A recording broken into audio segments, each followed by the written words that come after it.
সকলকে পার্বত্য জেলা বান্দরবানের লামা থেকে এনটিভি অনলাইনে সংযুক্ত করছি। আমি আমিনুল ইসলাম খন্দকার। গত 5 দিনের টানা বর্ষণে বান্দরবানের লামা প্লাবিত হয়েছে এবং লক্ষাধিক মানুষ পানিবন্দী অবস্থায় রয়েছেন এবং তাদের জন্য উপজেলা প্রশাসনের পক্ষ থেকে নানা ধরনের কর্মসূচি হাতে নেওয়া রয়েছে। আমি এখন রয়েছি লামা উপজেলা পরিষদ চত্বরে এবং লামা উপজেলা পরিষদ চত্বর থেকে আপনাদেরকে দেখাবো যে বর্তমানে এখানে উপজেলা নির্বাহী অফিসার যিনি রয়েছেন তিনি কি কি কর্মসূচি নিয়েছেন এবং তার কাছ থেকেও জানতে চাইবো। এখন আমি লামা উপজেলা পরিষদের ভেতরের দিকে যাচ্ছি এবং বর্তমানে বর্তমানে সেখানে ত্রাণ বিতরণের যে কর্মসূচি রয়েছে সেটি আপনাদের দেখানোর চেষ্টা করব। এখানে বেশ কিছু স্বেচ্ছাসেবী রয়েছে এবং উপজেলা প্রশাসনের পক্ষ থেকে বেশ কিছু মানুষজনকে রাখা হয়েছে এবং তারা ত্রাণ কার্য পরিচালনা করার জন্য যে প্যাকেট সমূহ রয়েছে সেগুলো রেডি করছেন। বর্তমানে এখানে যারা লামা পৌরসভায় রয়েছেন এবং বিভিন্ন মানুষজন যারা বন্যায় ক্ষতিগ্রস্ত হয়েছেন এবং আশ্রয়কেন্দ্রে আশ্রয় নিয়েছেন তাদেরকে ত্রাণ দেওয়ার জন্য বিভিন্ন প্যাকেট রেডি করা হয়েছে। আমরা জানতে পেরেছি আজকে প্রায় 300-র অধিক এই শুকনো খাবারের প্যাকেট বিতরণ করা হবে। যিনি প্যাকেট করেছেন তিনি আমাদের সামনে আছেন। আমরা জানতে চাইবো যে কি কি প্যাকেট করেছেন এবং কি কি খাবার বিতরণ।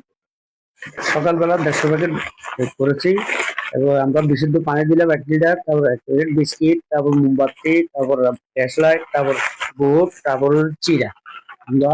আর এরপরও আগামীকালের জন্য আমরা সকালবেলার জন্য আমরা 300 প্যাকেট অলরেডি এখানে রেডি করে প্রস্তুত করে রাখছি। তারা গতকাল এবং আজকের জন্য যে শুকনো খাবার সমূহ রয়েছে সেগুলো প্রস্তুত করে রেখেছেন এবং বিতরণ করবেন। সেই সাথে বন্যা পরিস্থিতি মোকাবেলা করার জন্য প্রশাসনের পক্ষ থেকে বিভিন্ন ধরনের উদ্যোগ নেওয়া হয়েছে এবং সেই সাথে লামা উপজেলায় যে 55টি আশ্রয় কেন্দ্র রয়েছে এর মধ্যে লামা পৌরসভায় রয়েছে 7টি। সেই 7টি আশ্রয় কেন্দ্রে নিরাপদে মানুষজনকে রাখতে এবং খাবার বিতরণ করতে উপজেলা প্রশাসনের পক্ষ থেকে নানা উদ্যোগ নেওয়া হয়েছে। আমি এখন লামা উপজেলা নির্বাহী অফিসার মোহাম্মদ মইনুদ্দিনের কাছে যাব এবং তার কাছ থেকে জানতে চাইবো বন্যা পরিস্থিতি মোকাবেলা করা এবং যারা আক্রান্ত হয়েছে ক্ষতিগ্রস্ত হয়েছে তাদের জন্য তিনি কি কি অবস্থা এবং প্রশাসনের পক্ষ থেকে কি কার্যক্রম রয়েছে তা আপনাদেরকে জানাবো।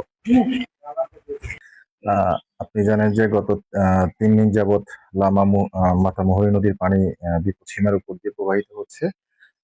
আর 3টা বাজে আমাদের হাতে যে রিপোর্ট ছিল সেটা 3টা বাজে যেটা ছিল আমাদের লামা উপজেলা মাতামুহুরী নদীর পানি প্রায় 162 সেন্টিমিটার উপর বিপদ সীমার 162 সেন্টিমিটার উপর দিয়ে প্রবাহিত হচ্ছে। অলরেডি আমার পৌরসভার প্রায় 4 ভাগের 3 ভাগ এলাকা আক্রান্ত। আমার লামা সদর ইউনিয়নের 5টি ইউনিয়ন 2, 3, 5, 6, 7 নম্বর ওয়ার্ড এবং রূপসীপাড়ার 1, 2, 3 এবং 5, 6 নম্বর ওয়ার্ড অলরেডি আক্রান্ত। সেই সাথে গজালিয়ার ছোট বমু এলাকাও আক্রান্ত। ইয়াংসাতে খালের পাড়ে যে এলাকাগুলো রয়েছে সেখানেও কিন্তু বন্যা কবলিত এবং এখানে বন্যা কবলিত হওয়ার সাথে সাথে কিন্তু আরেকটা সবচেয়ে বড় যে সমস্যাটা সেটা হচ্ছে পাহাড় ধস। গতকালকে রাতে প্রায় 2টার দিকে আমি নিজে ফায়ার সার্ভিস সহ গিয়ে আমরা মধুজিরিতে একটি পাহাড় ধসের ঘটনায় আক্রান্ত পরিবারকে আমরা উদ্ধার করে নিয়ে আসছি। সেই পরিবারে প্রায় 16 জন সদস্য ছিল। এটা আল্লাহর কাছে শুকরিয়া যে একটি লোকও আমরা মানে আহত বা নিহত এরকম কোনো ঘটনা ঘটেনি।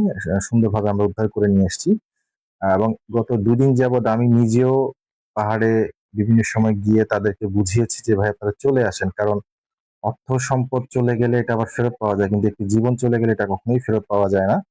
তো আমরা কিন্তু লামা পৌরসভা সদর বা রূপসীপাড়া বিভিন্ন এলাকাতে আমরা মাইকিং করে আমরা কিন্তু এটা ওনাদেরকে হয়তো বুঝাতে পেরেছি এবং তারা চলেও আসছে। কিন্তু আজিজনগরে আমরা প্রায় গত 3 দিন যাবৎ অনবরত মাইকিং করানোর পরেও লোকজন পাহাড় থেকে নামেনি এবং তার ফলাফল আপনারা জানেন।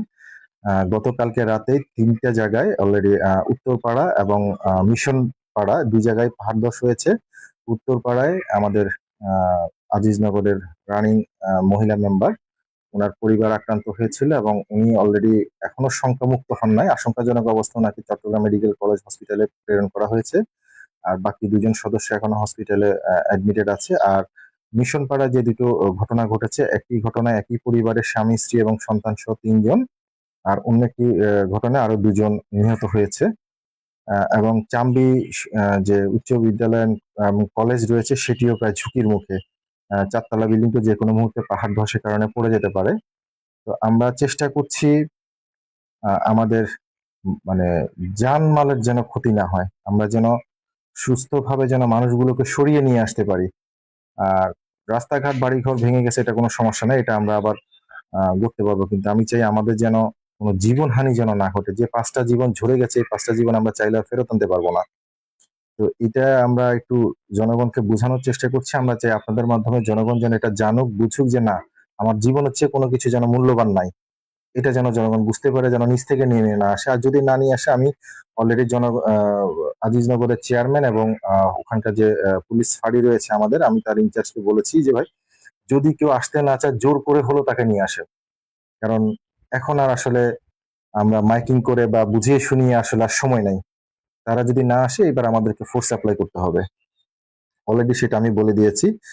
আর বন্যা পরবর্তী যে পরিস্থিতি বলছেন, আসলে এখন কি পরিমাণ ক্ষয়ক্ষতি হয়েছে এটা আসলে বন্যা পানিটা কমে গেলে হয়তো আর একটু ভালোভাবে বোঝা যাবে। আপনি জানেন যে আমাদের এখানে কিন্তু অলরেডি মোবাইলের নেটওয়ার্ক অনেকটা বিচ্ছিন্ন।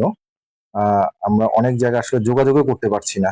সারাদিন কারেন্টও নাই, মোবাইল নেটওয়ার্ক নাই। অত ওয়াইফাই দিয়ে যতটুকু পারা যাচ্ছে আমরা চেষ্টা করছি তাদের সাথে কমিউনিকেট করার, বা যেখানে যেখানে লোক পাঠিয়ে হয়তো কোনো জায়গায় খোঁজ নিচ্ছি, কিন্তু সেই লোকও আবার ফেরত আসতে আসতে দেখা যায় 3-4 ঘন্টা চলে যায়।